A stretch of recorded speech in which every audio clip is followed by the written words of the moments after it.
Hi guys, quick preview of the upcoming Wolves game against Brentford. So first, let's start with team news. We've had a press conference this morning with Gary O'Neill, this afternoon with Gary O'Neill, and it's quite positive. We've had an update on Santi Bueno. We got told that last week after the game that there was a potential injury, a bit of a scare, problem he had with his leg. He felt an injury.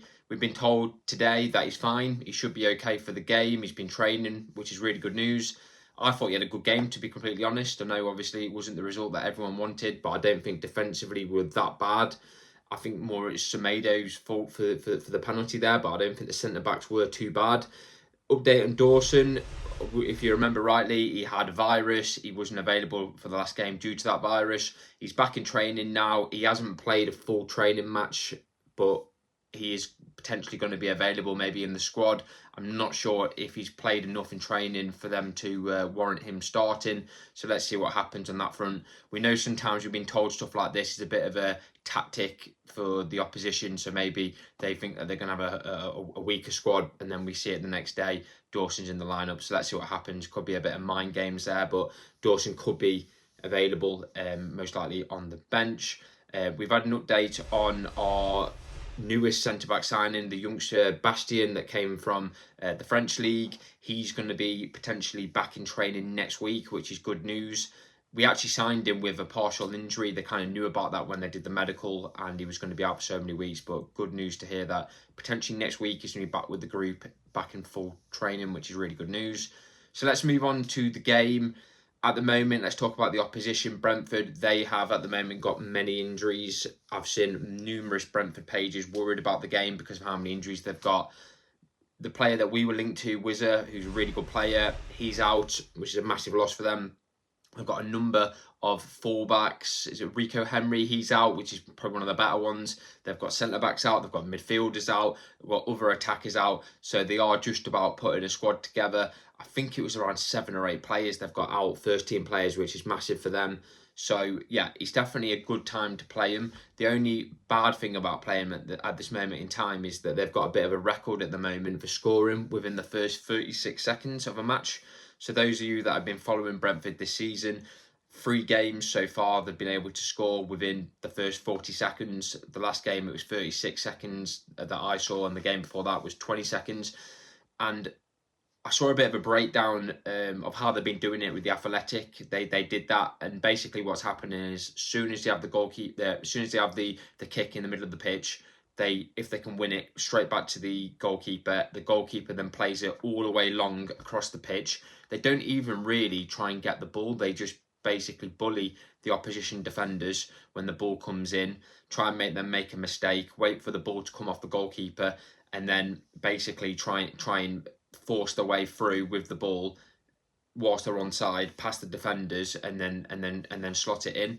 So it's definitely something they've been working on, and definitely something Gary O'Neill's men have to be prepared for. If they score again in the first minute, it's going to be laughable because we know that's going to happen. We've seen that already this season. We've got to be completely switched on. And I think that's the reason why they are scoring so quickly, is because they are trying to go up against defenders and goalkeepers that aren't quite mentally in the game yet. Probably takes a couple of minutes for the average player to really get into the grips of the game, and I think that's what they're doing. Massive goal kick, try and get the defenders off guard, try and get the ball past them, and then they're trying to hit it at the goalkeeper, and the goalkeeper is potentially not ready. So it's definitely something they need to be looking at in training and focusing on really not conceding in the beginning of the game.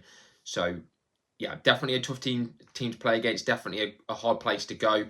I do think previously against Brentford, we've always played quite well against them, and last season in particular, we've got some really good results. We've also got Collins that when we play against him, always seems a bit nervous. I don't know if it's because of potentially the way he left the club and because of the fans and everything watching him, but he looks a little bit nervous when we played him previously. They play a very similar kind of formation to us, 4-3-3.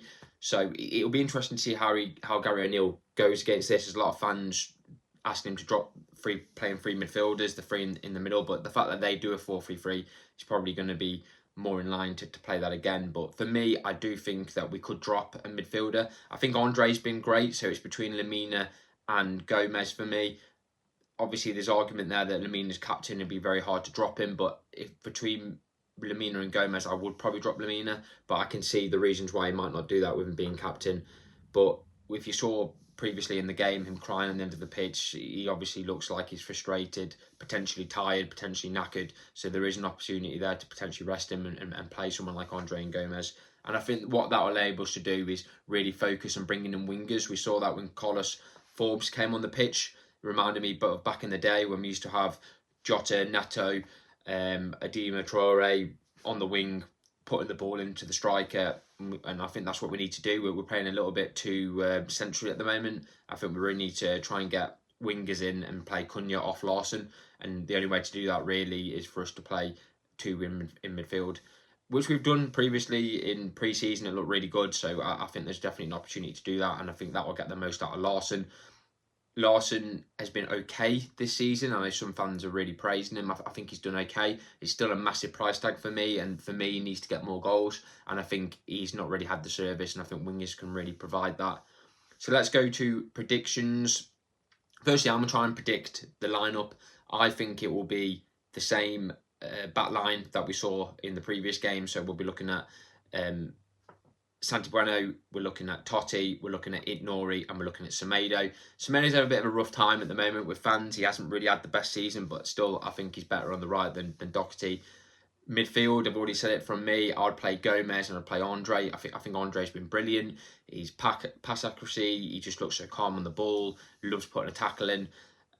So yeah, and Joe Gomez, and then I would look at playing Lawson up front with Cunha behind him, and then playing someone like Carlos Forbes on the right, and another winger on the left, maybe Gomez, Rodrigo Gomez on the winger, or maybe if he wants to, he could potentially play Hwang, but Hwang's not been that great. So it'd probably be Rodrigo Gomez for me if you wanted a left-hand side winger. And yeah, hopefully we can get something out of the game. I think it is a massive game. I think the pressure's really building up now on Gary O'Neill. I know at the moment, behind closed doors, everyone's saying that he's fine, he's not in trouble. But for me, if you think about Man City next, if you think about Brighton next, we've really got to try and get something out of this game. And I think the hierarchy will be looking for at least a point. And I think really 1 point or 3 will be a good point for us to go into the international break. I think another loss, or even a loss of a real bad performance, I think that will be enough for the fans to really start turning. They have started turning now, but I think really start turning. You'll see more and more on social media calling for him. So it's definitely a massive game for Gary, and hopefully he can set up correctly. You're never really going to get a much better opportunity to play Brentford at the moment with all their injuries they've got. So definitely got to go there with a positive mindset, and hopefully we can't keep on playing so rubbish in the second half. And that seems to be what's happening at the moment. We're playing really well first half.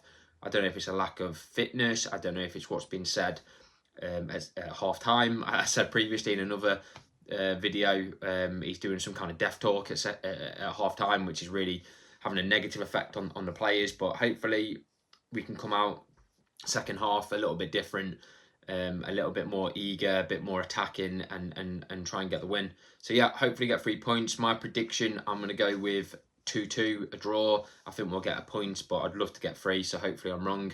Cheers guys for watching. Make sure you subscribe to all our channels. Make sure you subscribe to Twitter, Facebook. We're on Spotify, Instagram. Make sure you drop us a like and put any comments in you like. Thanks guys. Bye bye.